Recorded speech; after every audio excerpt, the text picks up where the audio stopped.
সালমান আল ফারিসি রাদিয়াল্লাহু আনহু উনি আরব মানুষ ছিলেন না, নন আরব ছিলেন, পার্সিয়ান, ফার্সিতে কথা বলতেন, মানে ইরান থেকে এসেছিলেন। উনি প্রথমে অগ্নি উপাসক ছিলেন। কি ছিলেন? অর্থাৎ ওই যে জরাথুস্ত যারা আগুন দেখলে এরা পূজা করে, আগুনের পূজা যারা করে, জরস্ট্রেনিয়ান, এই ধর্মে বিশ্বাসী ছিলেন। আগুনের পূজা করতেন ইরানে। তিনিও আগুনের পূজা করে, তার বাবাও আগুনের পূজা করে। তো একদিন বাবা একটা কাজে পাঠিয়েছে, ওই কাজ করতে যেয়ে সে খ্রিস্টানদের গির্জা ক্রস করতেছিল। ছোট মানুষ গির্জা ক্রস করতে যেয়ে দেখে খ্রিস্টানরা কেমন যেন আলাদা ইবাদত করে, নামাজ পড়ে। এটা দেখে খুব ভাল লাগছে, তার খুব ভাল লাগছে।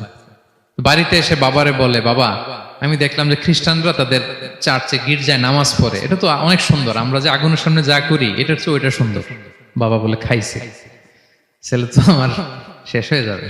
তো বলতেছে, না না বাবা, আমরা যে আগুনের উপাসনা করি এটাই ভালো। উনি বলেন, না, আমি অনেক চিন্তা করেছি, ওরা যেভাবে গডের কাছে চায় ওইটা শ্রেষ্ঠ। বাবার সাথে ছেলের, সালমানের অনেক তর্ক বিতর্ক। পরে বাবা ভাবলেন, যদি ওকে না আটকাই তাইলে প্রভাবিত হয়ে সে খ্রিস্টান হয়ে যেতে পারে। তো ঝগড়া তর্ক বিতর্ক শেষে তার পিতা তাকে শেকলবন্দি করলো। কি করলো? পায়ে শেকল লাগায় রাখছে। কিন্তু ছেলে তো মনে মনে খ্রিস্ট ধর্মের প্রতি আকৃষ্ট হয়ে গেছে। তো ওই খ্রিস্টানরা তার সাথে লুকিয়ে যোগাযোগ করত। সালমান ওই খ্রিস্টানদেরকে বলল যে, তোমাদের খ্রিস্টান ধর্মের উৎপত্তি কোথায়? বলে, সিরিয়াতে। বলতেছে, এখান থেকে কোনো কাফেলা সিরিয়া যাবে নাকি? বলতেছে, হ্যাঁ, মিশনারি ওয়ার্কে একটা কাফেলা আসছে, যাবে। বলতেছে, যেদিন যাবে আমাকে বলবে।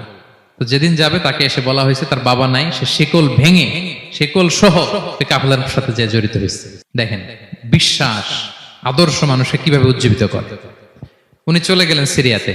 সিরিয়াতে যে এক পাদ্রির হাতে বায়াত হলেন, কিন্তু এই পাদ্রিটা ছিল ভণ্ড। সে খ্রিস্টানদের দান সৎকা নিয়ে গরিবদের না দিয়ে নিজেই খেয়ে ফেলতো। তো বেচারা পড়লো বিপদে, যে হায় রে, এত সুন্দর ধর্ম রে কারাপ্টেড করতেছে সে। পরে এই পাদ্রি যখন মারা গেল, সালমান সে আরেক পাদ্রির কাছে গেল। আরেক পাদ্রির কাছে গেল, ওই পাদ্রি আবার অনেক ভালো, খুবই ইবাদত করে। তো ওই পাদ্রি কিছুদিন থাকার পরে ওই পাদ্রিও মারা গেল। ওই মারা যাওয়ার আগে সে জিজ্ঞেস করতেছিল যে, পাদ্রি, এই বর্তমান পৃথিবীতে সবচেয়ে ভালো খ্রিস্টান পাদ্রি কে? বলতেছে, আর কেউ নাই। যদি ভালো খ্রিস্টান পাদ্রি তোমাকে পেতে হয়, জানতে হয়, তোমাকে ইরাকের মোসেল শহরে যেতে হবে। এবার মোসেলে যে সে আরেক খ্রিস্টান পাদ্রির কাছে থাকলো। কিছুদিন পরে ওই পাদ্রিও মারা গেল। তো মৃত্যুর আগে তাকে জিজ্ঞেস করছিল যে, পাদ্রি আপনি বলেন তো, আপনার পরে শ্রেষ্ঠ পাদ্রি কে আছে পৃথিবীতে? সে বলতেছে, আমার পরে শ্রেষ্ঠ কোনো পাদ্রি আর পৃথিবীতে নাই। খ্রিস্টান ধর্ম শেষ হয়ে গিয়েছে, নাই। তবে জেনে রেখো, শেষ জামানার নবী আসার সময় ঘনিয়ে এসছে। তিনি যে এলাকায় আসবে, এলাকাটা চারদিকে পাহাড় বেষ্টিত থাকবে, চারদিকে থাকবে পাহাড়, খেজুরের বাগান, মরুদ্যান। তাকে চেনার আলামত আছে। কি আছে? আলামত আছে। এক নম্বর আলামত হচ্ছে, ওই শেষ নবীকে দানের খাবার দিলে তিনি খায় না, কিন্তু উপহার দিলে সে নেয়, খায়। আর তার পিঠে দুই কাঁধের মাঝখানে একটা নবুয়তির মোহর আছে। সুবহানাল্লাহ। যদি পারো তার কাছে যে বায়াত হও। সালমান আল ফারিসি পাগল হয়ে গেছে ওনার সন্ধান পাওয়ার জন্য। কিভাবে যাবে, কিভাবে যাবে? তো উনি কিছু ছাগল পালতেন। একটা কাফেলা তিনি পেলেন, যে কাফেলা আরব কাফেলা, বনু কালবের কাফেলা, আরব দেশে যাচ্ছে।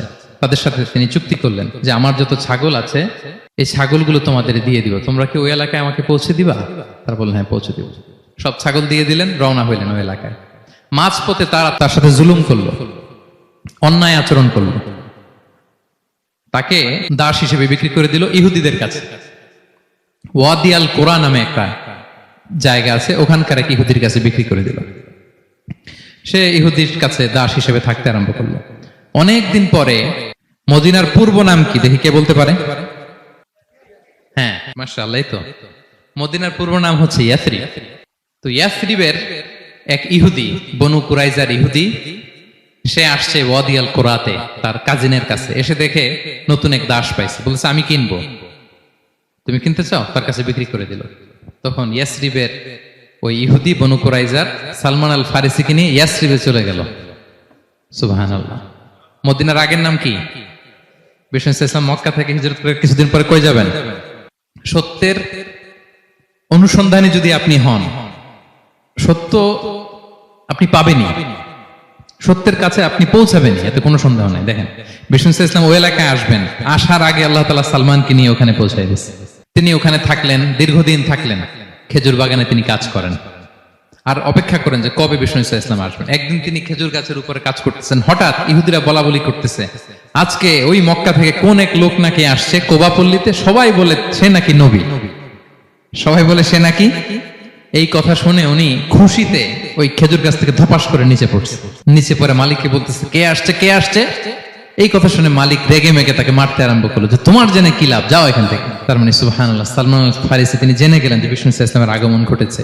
আপনারা জানেন যে হিজরতের যে রুটটা, বিষ্ণু ইসলাম সরাসরি ইয়াসরিবে বা মদিনায় না ঢুকে প্রথমে কুবাতে ঢুকেছিলেন, কুবা পল্লীতে কিছুদিন ছিলেন, মসজিদে কুবা নির্মাণ করেছেন। তো তিনি তো সত্যের সন্ধানী হয়ে পাগল, আল্লাহর কাছে সবসময় দোয়া করতেন, আল্লাহ সেই আখির জামানার নবীর সন্ধান যেন আমি পাই। সালমান আল ফারিসি রাদিয়াল্লাহু তাআলা আনহু, ওই যে তার পাদ্রীর শিখিয়ে দেয়া যে আলামত, তিনি দেখলেন ঠিকই তো ইয়াসরিবের দুই দিকে হাররা আছে, মানে পাহাড় বেষ্টিত, আবার খেজুরের বাগান আছে। এবার তিনটা যে আলামত দিয়েছিল, ওই আলামত চেক করার জন্য কিছু খেজুর নিয়ে কুবায় চলে গেলেন। কুবায় যেয়ে দেখেন বিষ্ণু ইসলাম সাহাবাদের নিয়ে বসা। তো তিনি বিষ্ণু ইসলামের সাথে পরিচিত হয়ে বললেন, এই যে কিছু সাদাকার খেজুর আমি আপনার জন্য এনেছি, নেন। বিষ্ণু ইসলাম বললেন, ওই যে ওদেরকে দাও, ওই যে গরিব সাহাবারা, ওদেরকে দাও। বিষ্ণু ইসলাম খেলেন না, সে মনে মনে বলতেছে, এই তো একটা পেয়ে গেছে, একটা পেয়ে গেছে। উনি কিন্তু খায় নাই, ধরেও নাই, বলতেছে যে ওদেরকে দাও। দিল, সাহাবারা খেল। এরপর বিষ্ণু ইসলাম কুবা থেকে মদিনায় চলে গেলেন, তখনও মদিনার নাম হয়নি, ইয়াসরিবে গেলেন। এবার কিছুদিন পরে আরো কিছু খেজুর নিয়ে সালমান রাদিয়াল্লাহু তাআলা আনহু বিষ্ণু ইসলামের কাছে গেলেন। এবার যে বললেন, কিছু খেজুর আমি উপহার হিসেবে আপনার জন্য এনেছি, আপনি কি গ্রহণ করবেন? বিষ্ণু ইসলাম বললেন, অবশ্যই গ্রহণ করবো। বলেই তিনি একটা নিয়ে খেতে শুরু করলেন, খেলেন এবং বিতরণ করলেন। মহা খুশি, এই তো পেয়ে গেছি দুইটা সাদাকার খেজুর, বলেছি ধরেও নাই, খায় নাই। যখনই বললাম উপহার, খেয়েছে। এবার বাকি রইল কয়টা? সেটা কি?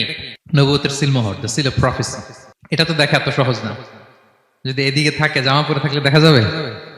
তো এটার জন্য প্রায় যায়, কিন্তু ব্যাটে বলে হয় না, ট্রাই করে কিন্তু দেখা যায় না। একদিন তিনি গেলেন, এবং এটার জন্য তো পিছে পিছে থাকতে হবে, কি বলেন? কথা নেই বার্তা নেই, হুট করে পিছু পিছু ঘোরা যায় নাকি কারো? একদিন একটা উপলক্ষ তৈরি হলো, সেটা কি? বিষ্ণু ইসলাম, এক সাহাবী মারা গেলেন বাকি উল গারকাদে, মানে যেটাকে আমরা জান্নাতুল বাকি বলি, ওই কবরস্থানে ওই লাশ নিয়ে যাচ্ছে, সবার সাথে সাথে বিষ্ণু ইসলামও যাচ্ছে। তো এখন তো একটা সুযোগ, পিছনে পিছনে যাওয়া যায়, কি বলেন?